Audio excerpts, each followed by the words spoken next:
あなたを支えた夫の葬儀が今から始まる。生前の恩を返すためにも、模試をしなさい。夫と離婚して5年後、今まで一切連絡を取り合っていなかった義母から、元夫の葬式に出て模試をするようにと言われた。普通なら出て行った嫁を葬儀に呼ぶようなことはしないはずだ。私は金に困り、香典目当ての正体だと思った。しかしおかしい。元夫は1年前に亡くなって、葬式も終わっているはずだ。なぜなら、義母の代わりに香典を受け取りに来たと言っていた人物に、数万円を手渡していたからだ。葬式ですか？一周忌ではなく？はあ？葬式がこれからなのに、一周忌をするバカがどこにいるんだい？模試を断る嘘なら、もっとうまくやりな。義母と全く話が噛み合わない。これはどういうことだろうか。私は義母の代理で香典を取りに来た人物の名前を義母に伝えると、義母は絶句した。その件も合わせて話があるというので、私は急ぎ指定された葬儀場に向かった。そこでは義母ととある人物の壮大な大喧嘩が繰り広げられていた。喧嘩の内容を知り、さらなる人物が大激怒。その結果、義母ととある人物に破滅的な顛末が待ち受けていた。私は知人の紹介で知り合った男性と30歳の時に結婚をした。結婚して2ヶ月後に妊娠をしたので、ラブラブな新婚生活ではなかったが、孫の誕生を義両親はとても楽しみにしてくれた。義両親との関係も悪くなく、幸せな結婚生活を送っていた。しかし、妊娠が発覚して3ヶ月くらい経った頃から、夫の態度が徐々によそよそしくなってきた。何を話しかけても興味がない態度だし、食事を用意しても口をつけないこともあった。そうこうしている間にお腹の子は順調に育ち、出産まで1週間を切った。私が出産で入院している間のことを夫に話そうにも、今度は仕事が忙しいと言って、私の話を聞こうともしない。入院前夜は外泊するから家には戻らないという。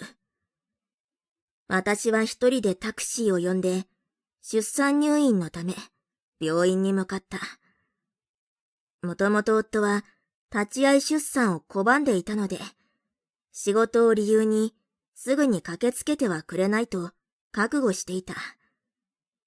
難産ではなく、思っていたより苦しまずに出産できたことは、とても喜ばしいことだったが、入院中、夫は一度も見舞いに来なかった。生まれた息子の顔も見に来なかったらしい。退院の日、入院と同じように一人で手続きをするのかと思っていた。しかし、夫が一度も来ないことを疑問に思っていた義父が、せめて家まで送らせてくれと、車で駆けつけてくれた。私は義父の気遣いに感謝して、家まで送ってもらうことにした。私はそれを口実に、夫に文句の一つでも言うつもりなのではと、勝手に思っていた。だから、寄っていきませんかと、義父に声をかけた。義父は少し迷ったように考えてから、やはり家族水入らずがいいだろうと、私を家の前で降ろすと、本当に立ち寄らずに帰ってしまった。家の中には人の気配があるので、夫がいるのだと確信した。平日の昼間に仕事にも行かず、どういうこととは思ったが、それも含め、見舞いに来なかったことも、夫を責めずに、とにかく今は、息子と対面させるのを優先しようと考えた。私は、明るく振る舞うことを心がけて、少しテンション高めに、帰ったよ、と言って、家の中に入った。すると夫が、奥から玄関に顔を出して、いきなりとあるものを差し出した。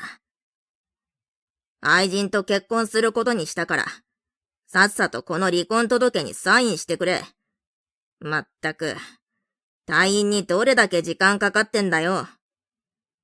夫は少しでも早く離婚したいから、私が戻ってくるのを待っていたという。かなりイラついていて、早くサインしろ。私に拒否権はない。本当は子供なんて欲しくなかった。邪魔だ。拒否をしたら、息子に何をするかわからないぞ。とまで言われたが、理由も知らずに、離婚なんて応じられるはずがない。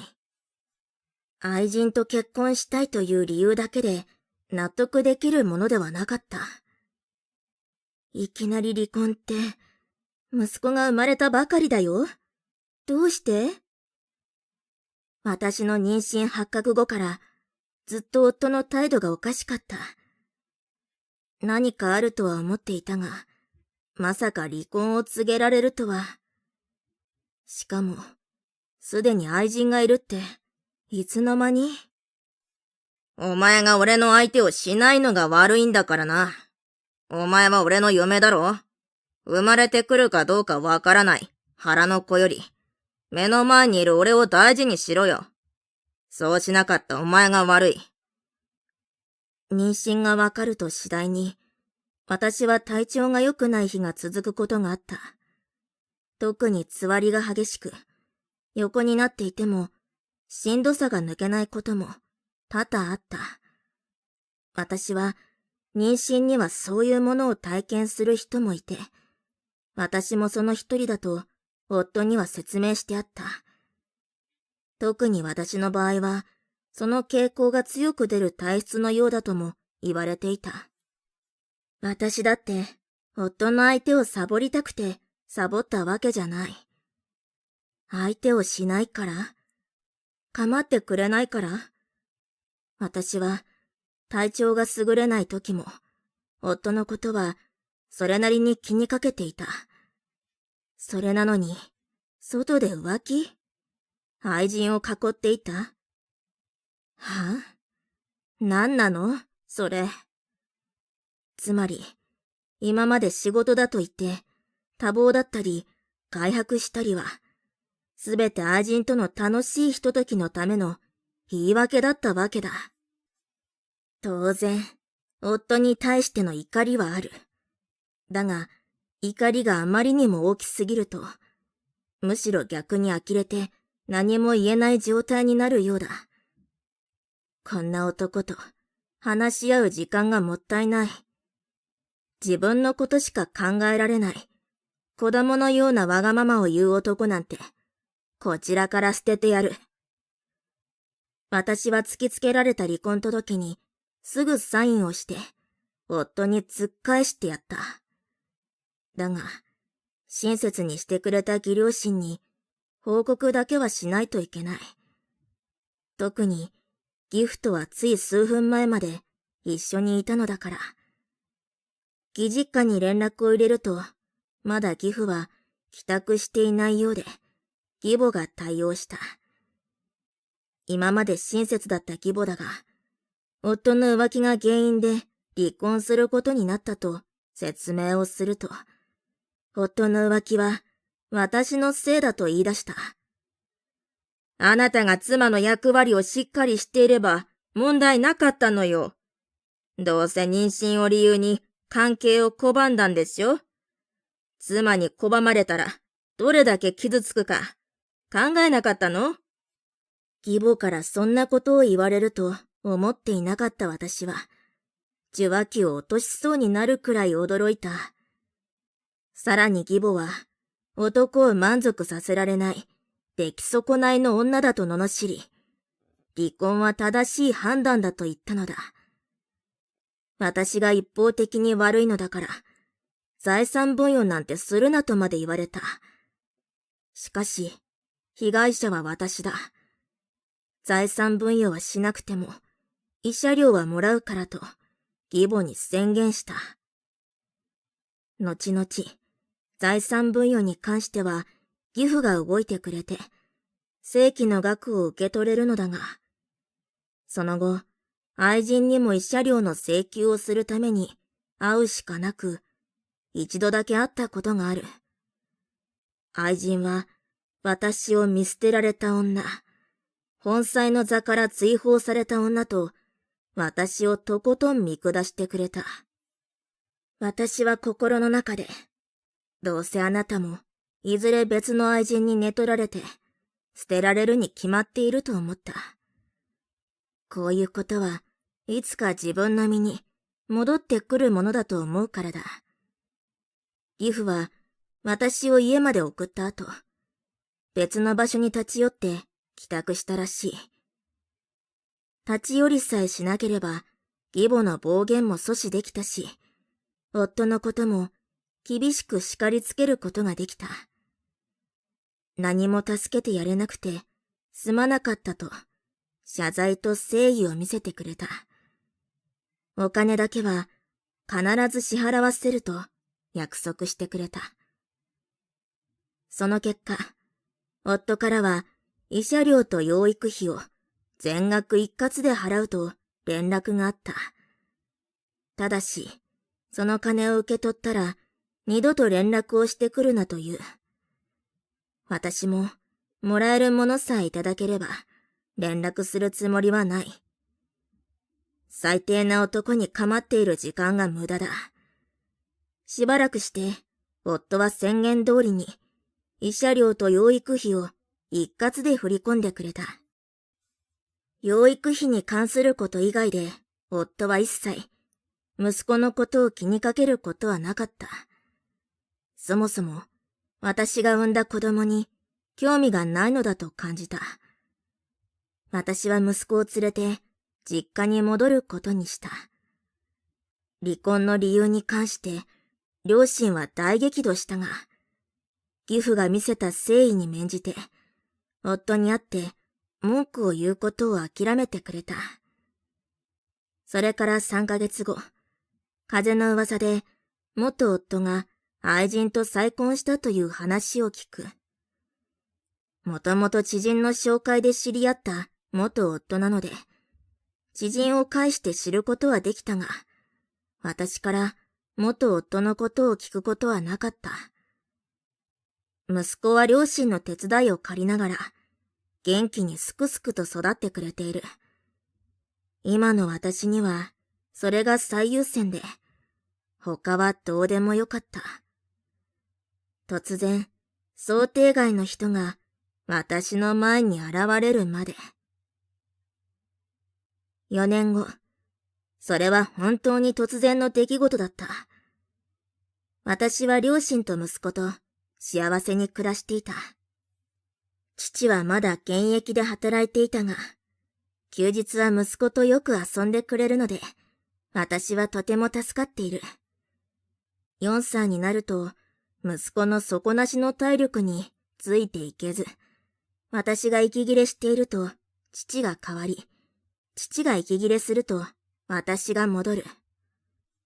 息子は疲れ果てる私や父の姿を見て笑うのだ。息子が元気に育ってくれている。それを体感できる瞬間が特に幸せだった。その日はたまたま両親が息子を外に連れ出してくれて、私だけが実家に残っていた。母から玉の息抜きも必要だと言われたので、その助言をありがたく受け入れた日だった。のんびりと息抜きをしているところに、なぜか突然、元夫の愛人が訪ねてきた。私は警戒をして、スマホで会話を録音しながら、インターホン越しに愛人と会話をすることにした。はじめは無視するつもりだったが、愛人が居留守を使うな、いるのは分かっていると叫ぶので、仕方なく対応したのだ。しかし、私と元夫の愛人があったのは、元夫と離婚する際に慰謝料の請求をしに行った時だ。あれから4年、一度として連絡すら取り合っていない女が、なんで今、私の実家にいるのか。それだけでも、はっきりしないうちは、愛人の話とやらは聞かないと告げると、愛人は元義母からここの場所を聞いたと、意外とあっさり白状した。その義母とも一切連絡を取っていないけど、今さら何の用？旦那が亡くなったので、一応元嫁にも伝えておこうかと思ったのよ。後から養育費が足りないと言われても困るから。元夫が亡くなった？まあ、人はいつ亡くなっても不思議ではない。ただ、電話一本で済む要件を、わざわざ私の実家まで来て、言う本心は何だろう。私は、元夫の愛人の行動に、不信感を抱いた。そう、あの人、亡くなったのね。それで、亡くなったのはいつ？何が原因で亡くなったの？いつだっていいでしょ？原因だって、死んだんだからもういいじゃない。それより、わざわざ香典を受け取りに出向いてやったんだから、それなりの額を包んで、さっさとちょうだい。え？なんで今さら、元夫のために、香典を出さないといけないの？香典って、要求されるもの？私は、元夫の死因などがわからないと、出せないと、香典を出すことを渋った。しかし、元夫の愛人は、原因は発作だったか、自然死だったかと、コロコロということが変わり始めた。死亡診断書が手元にないんだから、わからないわよ。なんか、あまり聞いたことのない、難しい病気。難しい病気だったのに、自然死なんてあるの？私は、それがいつのことかも、しつこく聞いた。4年前の元夫は、病気とは無縁と言っていいくらい元気だった。突然発症する病もあるので、一概には言えないが、元夫の愛人に質問を突きつければ突きつけるほど、言っていることが2点3点した。しつこいな。さっさと香典を出して。持って帰らないと、義母に何を言われるか。元夫の愛人は、香典を出せの一点張りに加え、持ち帰らないと、義母の折檻が待っていると言い出した。一瞬、あの義母なら、やりかねないとよぎったが、ただそれだけで、香典を出すのも気が引けた。悪いけど、状況がはっきりしないし、何より、元夫とは別れてから、一度も連絡を取ってない。夫とあなたの浮気が原因での離婚だし、香典を出す義理はないと思わない？あなた、逆の立場でも、香典を出せる？私は感情的にならず、相手を怒らせないよう、諭すように、こちらの意思を伝えた。だが、元夫の愛人は、私が香典を出すまで、ここに居座ると言い出した。時計を確認すると、そろそろ両親と息子が帰宅する時間だった。これ以上ここに居座られて、愛人と息子が顔を合わせてしまうことを考えると、ぞっとした。何より、愛人が息子に何かするのではないか。その恐怖が抑えきれなかった。私は香典袋なんて用意してないけど、いいのかと愛人に聞く。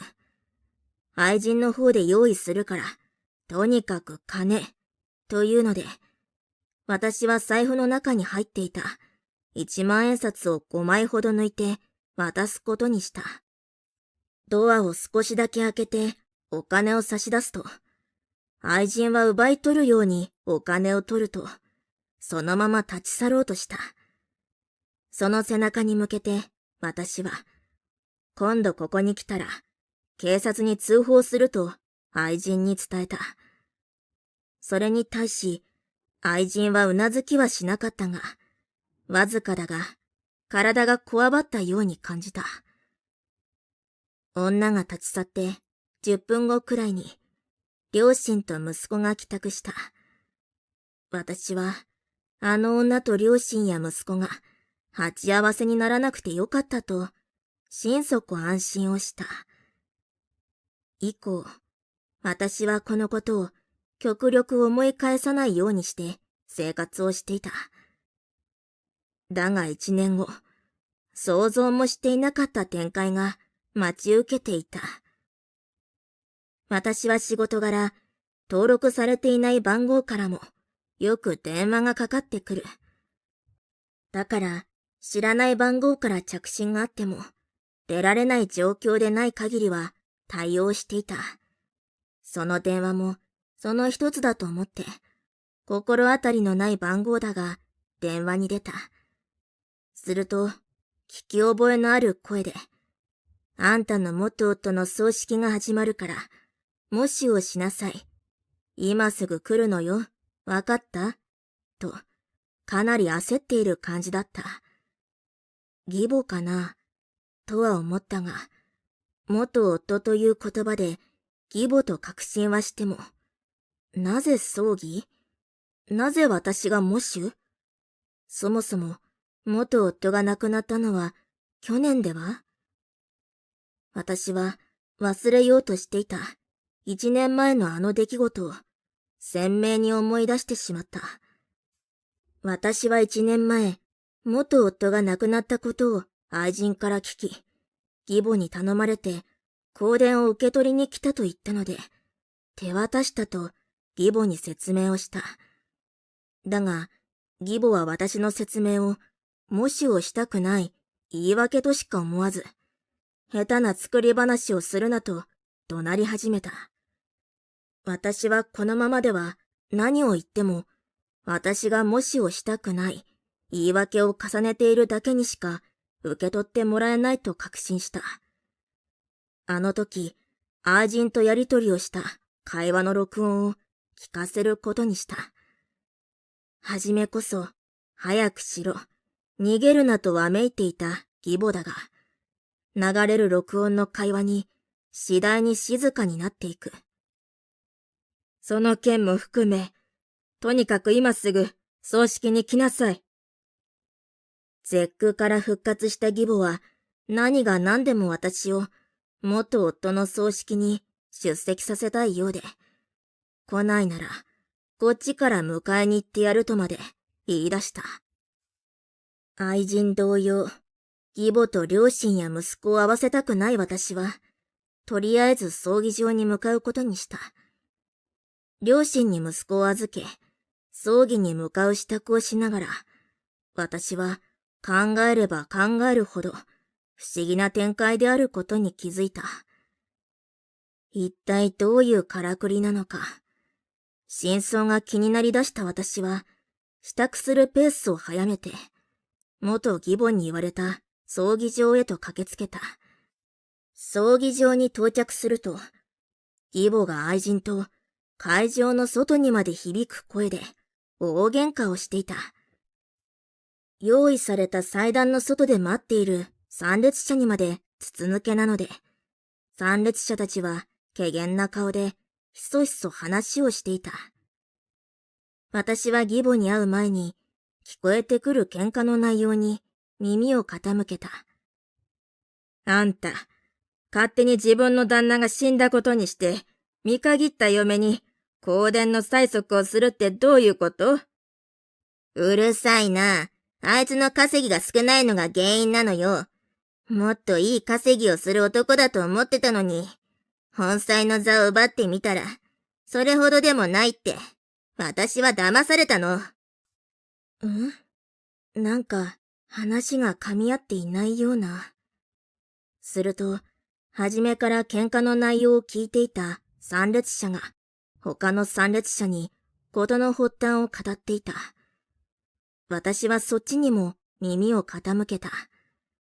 するとどうやら、愛人は自分で返しきれないほどの借金を作り、その返済に行き詰まったため、まだ存命だった元夫、死んだことにして、私のところに、香典と言って、金の無心に来た。香典として渡した私のお金は、まんまと愛人の借金返済に使われた。というのが真相らしい。会いたくもないであろう。私のところに来なくてはいけないほど、借金返済に困っていたようだ。義母は、そのことを本当に知らなかったようで、愛人に対して、金に汚い女と、罵っていた。だが義母も、愛人が金に貪欲なことは、うすうす気づいていたらしい。本当はあんたたちの結婚には反対だったのよ。まさか、ここまで散財して、借金まで作る女だったとは。二人の結婚を許した当時から、愛人の金遣いはひどかったようだ。義母が少しずつ溜め込んでいたタンス預金も、愛人が少しずつ使っていたらしい。しかし、愛人にも言い分はあるようだ。私が金に汚い女なら、あんたの息子は女にだらしない浮気者だ。ここに来ている人たちにも教えてあげるわ。あの男はね、浮気中に、しかも副上司したのよ。亡くなった経緯はどうであれ、こういう場では、もう少し大人の対応をしたらどうなの？呆れながら、あたりを見回していると、元夫の棺の前で、うなだれていた義父が、義母と愛人の低レベルバトルの仲裁に入り出した。私は義父に、どう声をかけようか迷ったが、このまま見ているわけにもいかず、この度はどうも、と、最後の方は言葉を濁して声をかけた。義父があまりにも不憫に見えてしまったのも、声をかけた理由の一つだった。私が声をかけると、義父は素で驚いていた。それもそうだ。私は元夫にひどいことをされた身だ。連絡も受けていないのに、葬儀場に喪服を着てきているのだから、息が止まりそうなくらい驚くのは無理もない。私は義父が知りたがっているだろう理由をすべて話した。1年前、突然、愛人が私の実家に来たことから、今日、義母から電話で呼び出されたことまでをだ。それを聞いた義父は、今までは諭すように愛人と義母の喧嘩の仲裁をしていたが、次第に険しい表情になり、声を荒げた。いい加減にしないか。お前たちは彼女にどれだけ迷惑をかけたら気が済むんだ。すると、愛人と義母は喧嘩を止めて、今度は二人でタッグを組んで、私に詰め寄ってきた。こうなったのは、すべて私のせいだ。私のせいで面倒なことになったと、わめき出した。私の肩をつかもうと、愛人が手を伸ばすと、義父が私をかばうように立ちはだかる。面倒ごとを起こしているのは、お前たちの方だ。私はただ、もしを断ったこの女の代わりに、元嫁にやらせれば問題ないと思っただけよ。あなただって、急にもしを断られて困っていたじゃないの。確かに、直前になって断られたら困るのもわかるが、それだったら義母がやればいいのだ。あまりにも身勝手で意味不明なことを言う義母に、義父は、この葬儀が終わったら離婚だと、義母に冷たく言った。離婚の言葉に義母の態度が急変する。いきなり猫なで声で義父に考え直すようにすがり始めた。しかし、義父の決意は固く、義母はただうなだれるしかないようだ。もともと義母は非常識なところがあったらしい。社会に出て働いたことがないせいもあり、義父は多少多めに見ながらも、ひどい行いは咎め、正そうと努力したらしい。だが、義父の努力は、義母には無意味だったらしい。私は、うなだれる義母の姿を見た直後、葬儀場を後にした。後日、義父から、愛人に騙し取られたお金を返したいと連絡をもらう。振り込んでもらってもよかったのだが、義父にはよくしてもらったので、これを最後に会っておこうと思った。義父が言うには、あの後、参列者全員が事の顛末を知ることになった。元夫が秘密にしていた浮気や死の真相までもが広まってしまい、葬式どころではなくなったらしい。死者を弔うような雰囲気ではなく、なんとも言えない居心地の悪い空気が漂ったそうだ。元夫の葬儀の参列者のほとんどが顔の広い義父の関係者だった。義実家の揉め事は瞬く間に地域中に広まったそうだ。しかし、義父は誰からも好かれる人で、悪く言う人はいなかったのが救いだ。義実家の揉め事の中心は、非常識な義母と、金に汚い借金まみれの愛人、そして女にだらしない元夫のみで、義父には同情の声も多く上がっているらしい。そんな騒ぎになっていても、愛人は義実家に居座り続けたので、義父が叩き出したそうだ。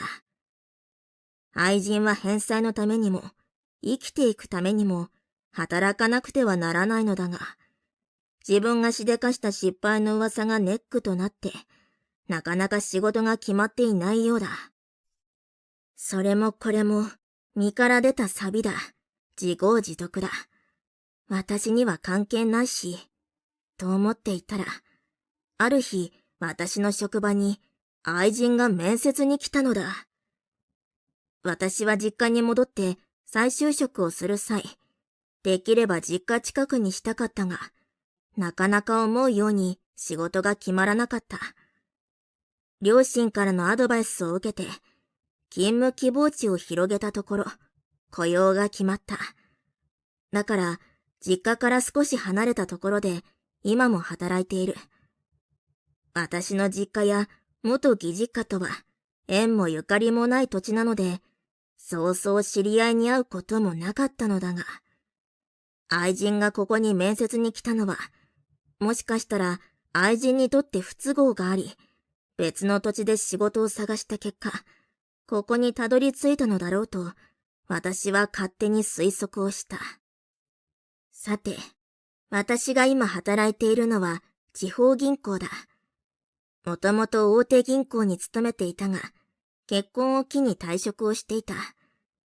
再就職をする際、銀行員だけはやめておこうと思っていた。なぜなら、何かあると、解決するまで時間が終わらないことがあり、小さい息子のことを考えると、いくら両親の協力があっても、不憫に思ったからだ。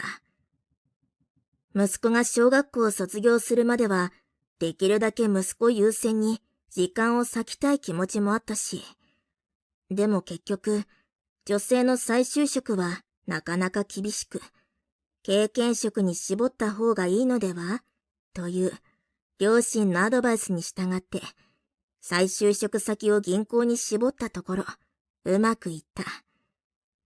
銀行に勤める際、他の職業と違い、面接はかなり厳しい。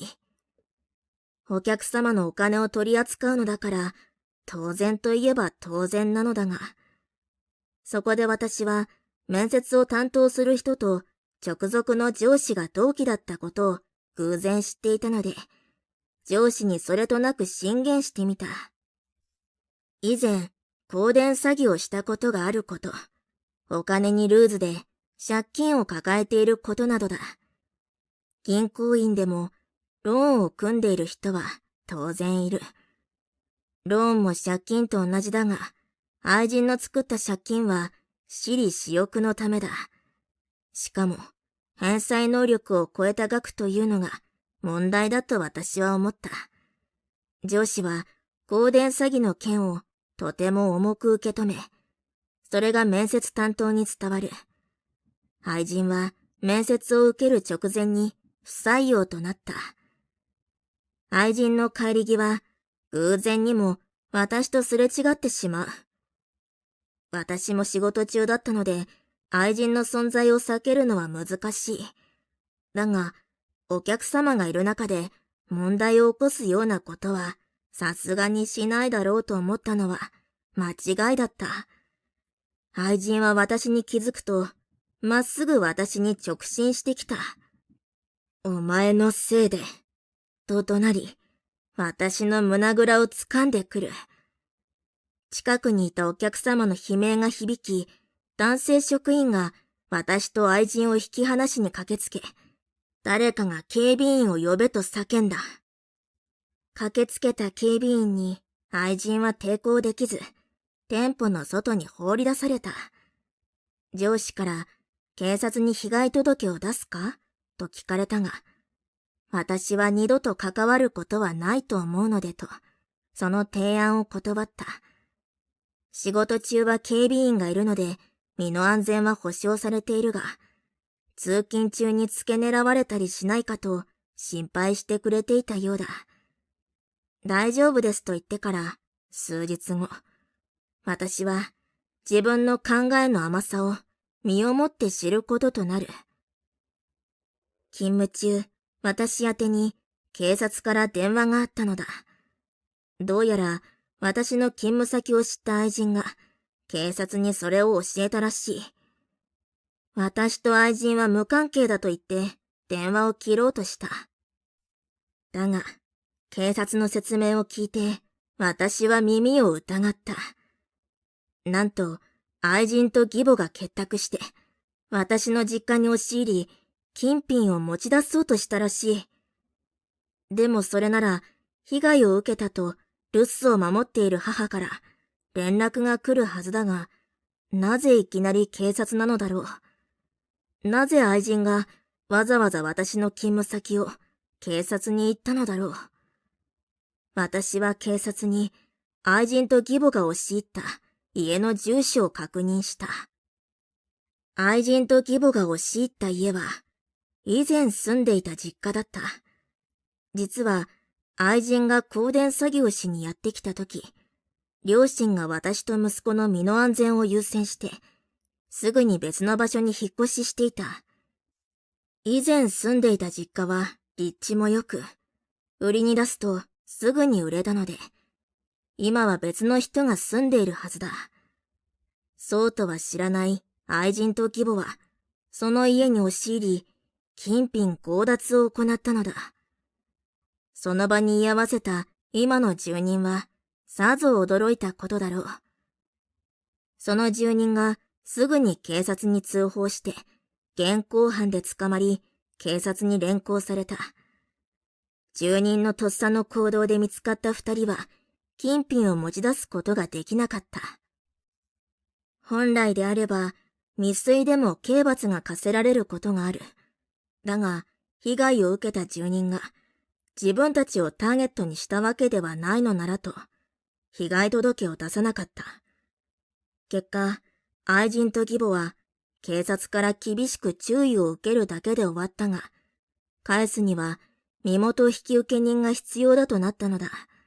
それで、私を引受人として指名。